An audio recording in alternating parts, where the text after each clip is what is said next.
Hi, and welcome to Chile Talks, where we thrive on spreading the truth about Chile and Latin America with in depth, detailed, and relevant analysis.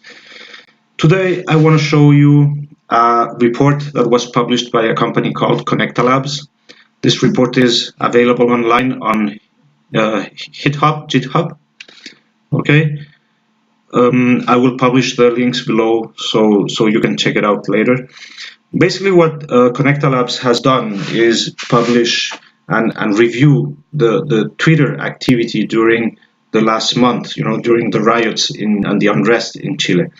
And what they have found is nothing less than shocking, because what we can see is that Chile has been systematically attacked by foreign Twitters and tweets and many of them from foreign governments and government organizations and government employees.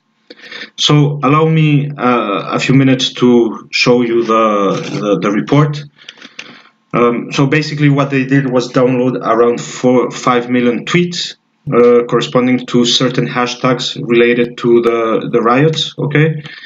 And they classified these hashtags based on, location, based on a category, for example, natural person, reporters, companies, media companies, political influencers, etc. There are many conclusions.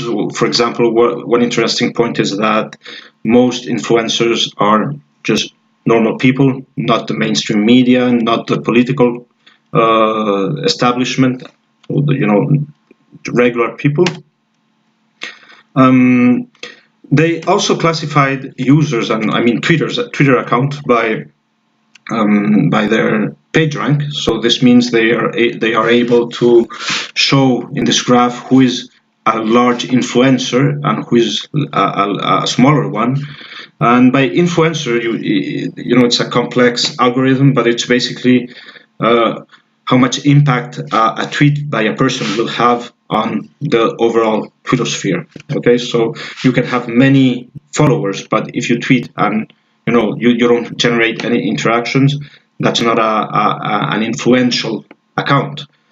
Okay, but if you tweet and based on that you create a lot of interaction, that's a relevant or a large influencer. So here you can see that there are some large ones. Both those two are from Argentina. The green ones are from Venezuela. Okay, and you have a couple from Chile. Okay, so I'll get into detail later. And they classified the tweets in by other criteria. So in green you have those who were in favor of the unrest, and in pink you have those who are against the unrest, and so on. Well, you can see the detailed and the explanation of this analysis on this page, medium.com, which I will publish also below this video. It's in Spanish, but I guess you can translate it on Google Translate. Okay, so what first conclusion? This one I showed in a previous video. So it's basically the last month in terms of Twitter activity, and the Twitter activity measured by tweets per minute. And you can see that at specific dates, mainly the dates where you had a lot of riots, you had a lot of Twitter activity, usually, abnormal Twitter activity. And well, you have there the word cloud, okay, and then you have, well, who is tweeting. As you can see, it's mostly regular people. Then you have mainstream media, then you have non-traditional media but with 10%, and so on. Let's go to what I want to show you. So where do these Twitter accounts come from? So you have 43% accounts that come from Chile. So what that means is that you have 57% that come from other countries. Well, one might wonder, right? Why are other countries so interested in tweeting about and with Chile? Okay, especially over half of them come from other countries. So let's dig into this a little bit. Um, and what's interesting in this analysis and this website is that you can actually get into the data because they have all these dynamic tables and dynamic maps. So, for example, let's look at who are these, large influencers. So, for example, you have this from Argentina, and just compare them to other influencers in Chile. So, Bio Chile is an important journalist newspaper, with a YouTube channel and everything. It's quite relevant. So it's weird to see that you have these two that are large influencers compared to them, right? So how come you have these users that are more influential than regular Chilean accounts? So here you have some large politicians here, Carol Cariola.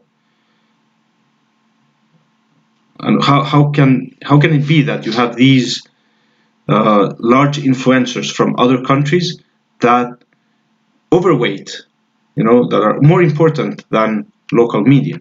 So let's go and see who these accounts are.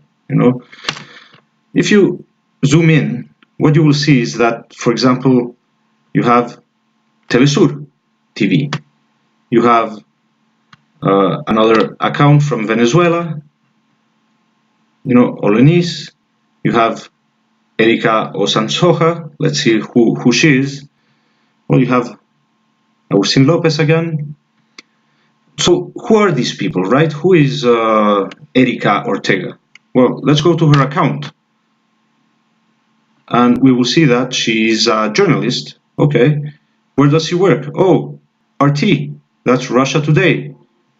So, and she has 229,000 followers. So you have a journalist from Venezuela who works for a Russian TV channel that is doing massive political activism against Chile from Venezuela, right? And not only that, so she not only she works for Russia Today. Why is she so interested in tweeting against Chile, right? Let's see who another user and influential account is. Well, you have another user who also lives in Venezuela, and he works for a non-governmental organization which has ties with all the Communist Party and which is present in Cuba and so on. They call it a network of intellectuals, but of course it's a network of communist groups. And these are influencers into the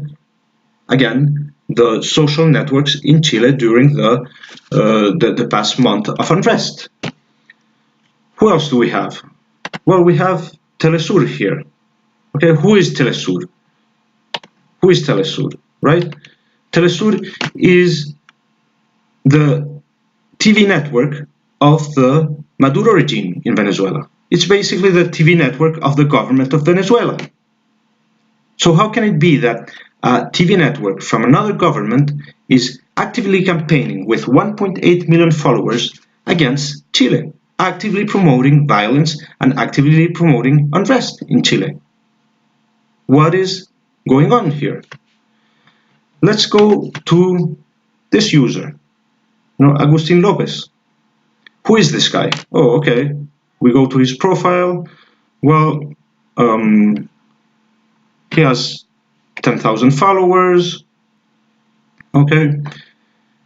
He seems to like bicycle and Pepsi and Peron and so on. But let's look a little bit deeper. what does his, LinkedIn account say? Well, it seems that this guy works for the government of Argentina in Buenos Aires. How can it be that we have a person that works at the government from Argentina working actively against the Chilean government and promoting violence and promoting protest? What is the Chilean government going to do about this? And why haven't they expelled the Venezuelan ambassador yet and the Cuban ambassador, like the Bolivian president did? She expelled not only ambassadors but diplomats and all the team because they were provoking unrest. Okay, well, again, I invite you to visit the website and analyze by yourself. I'll keep you posted if I see and if I get anything new on this new development. Again, thank you for listening. Please remember to subscribe, share, and like, and help us share and spread the truth from Chile and Latin America. Good night.